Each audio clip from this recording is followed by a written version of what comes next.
শেখ হাসিনার ডাস্টবিন সম্বলিত ছবি প্রকাশ হয়েছিল, ভাইরাল হয়েছিল। তো সেই ছবিটা আমি 2রা ফেব্রুয়ারি পোস্ট করেছিলাম। তার পরিপ্রেক্ষিতে 3রা ফেব্রুয়ারি আমাকে বিনা নোটিশে ফেসবুক কারণ দেখায় আমাকে চাকরিচ্যুত করা হয়। তারা মরা মানুষকে বদলি করতেছে। 5 বছর আগে যাদের চাকরি নিয়ে নিছে তাদেরকেও তারা বদলি করতেছে। শেখ হাসিনার ডাস্টবিন ছবিটা প্রকাশ করে একটা হাদিসের একটা আয়াত লেখা ছিল। আমাকে কিছুই বলা হয়নি। আমি 2রা ফেব্রুয়ারি পোস্ট করার পরে 3রা ফেব্রুয়ারি দুপুরে 1টার দিকে আমাকে ওই চাকরিচ্যুত লেটারটা ধরিয়ে দেওয়া হয়। আমার সহকর্মী যে উপরস্থ, আসলে আমরা আমাদের সেনাবাহিনী যে চেয়ারম্যান আপনারা জানেন, আমরা তার উপরে ভরসা করেছিলাম।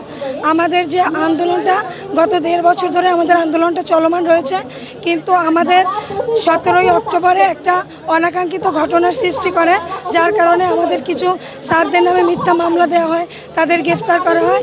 আর জাতীয় কমিটি যেহেতু সংস্কারের একটা উদ্যোগ নিয়েছিল, সেজন্য আমরা জাতীয় কমিটির উপর ভরসা করে অপেক্ষা করছিলাম। এজন্য অন্য কোনো কর্মসূচি আমরা দেইনি। আওয়ামী লীগের দোষর আমাদের মধ্যে রয়েছে, কারণ দেখেন আমি ফেসবুকে পোস্টটা কিন্তু শুধুমাত্র 5 আগস্টের পরে দেইনি।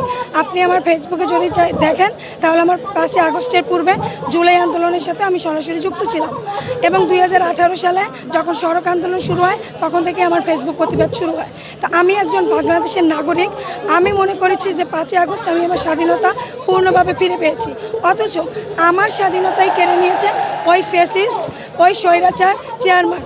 আমরা সেনাবাহিনীকে সম্মান করি, সেনাবাহিনীর জন্যই আমরা একটা 5 আগস্ট স্বাধীন বাংলাদেশ পেয়েছি। গ্রাম পর্যায়ে ভুতুরে বিল হয়, আপনার ব্যবহার যে করে একটা গরিব মানুষের 1 মাসে 500 টাকা বিল হলে তার পরের মাসে 5000 টাকাও বিল হয়। আপনারা অবশ্যই এটা জানেন, শুনতে পান, আপনারাও নিউজ করেন। এবং হালকা ঝড় বৃষ্টি হলেই যে বিদ্যুৎ চলে যায়, এর জন্য হচ্ছে পল্লী বিদ্যুতে দেওয়া নিম্নমানের মালামাল, যেমন একটা মিটার তারা 300 টাকায় কিনে 1500-1600 টাকা পর্যন্ত গ্রাহকদের মাঝে দিচ্ছে, অথচ গ্রাহকের মিটারটা স্পটে যাওয়ার পূর্বেই মিটারে লালবাতি জ্বলতেছে, রিডিং আসতেছে। এবং এইটা যখন আমরা ফিল্ড পর্যায়ে কাজ করি, আমি বিলিং সহকারী পদে কর্মরত ছিলাম, তখন দেখা যায় গ্রাহকদের সাথে আমাদের ঝামেলা হয়, আমরা গ্রাহকদের জবাবদিহি করতে পারি না। এবং যখন আমরা এটা উপরে বলি তখনই আমাদের মুখ বন্ধ করা হয়, আমাদের শাস্তি দেওয়া হয়, আমাদের চাকরিচ্যুত করা হয়। মোনালিসা হেভি ফ্লো 15 পিস প্যাকেটের সাথে 8 পিসের একটি প্যাকেট একদম ফ্রি। আমাদের স্যারদের তো ওই যে আন্দোলন তারা শুরু করছিল যৌক্তিক দাবি নিয়ে, সেজন্য একটা স্যারদের 5 আগস্টের পূর্বে তাদের জামার শিবির বলছে, এবং 5 আগস্টের পরে তাদের স্বৈরাচারের দোষর বলেই তাদের মামলা দিছে।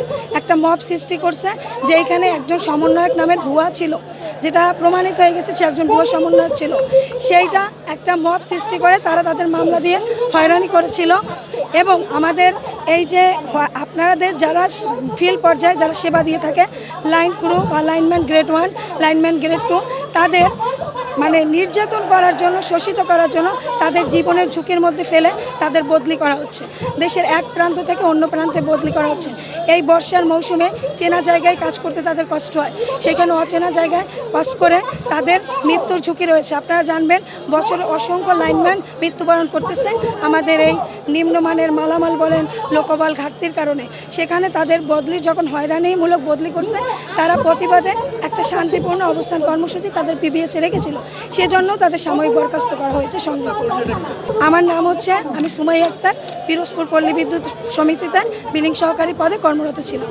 এখন আমার চাকরি চলে গেছে 2রা ফেব্রুয়ারি। আমি আরেকটু কথা বলি, আমরা জানি যে বিগত 16 বছরে মরা মানুষকে আমরা ভোট দিতে দেখছি, তাই না? কিন্তু এখন আরবি এতটাই নির্যাতন করতেছে বা উন্মাদ হয়ে গেছে, তারা মরা মানুষকে বদলি করতেছে। 5 বছর আগে যাদের চাকরি নিয়ে নিছে তাদেরকেও তারা বদলি করতেছে। আমাকে 3রা ফেব্রুয়ারি চাকরিচ্যুত করছে, আমাকে আবার মে মাসের 21 তারিখে ট্রেনিংয়ে রাখছে, যে বর্তমান আজকে সেই ট্রেনিং শেষ হবে, সেই ট্রেনিংয়ে আমাকে রাখছে সেইখানে, কারণ তাদের মাথা প্রতি পিবিএস থেকে 6000 করে টাকা পায়। তারা এতটাই দুর্নীতি এবং এতটাই টাকার নেশে উন্মাদ যে তারা কি করতেছে তারা নিজেই জানে না। এটাই তো স্বৈরাচারের আসল রূপ।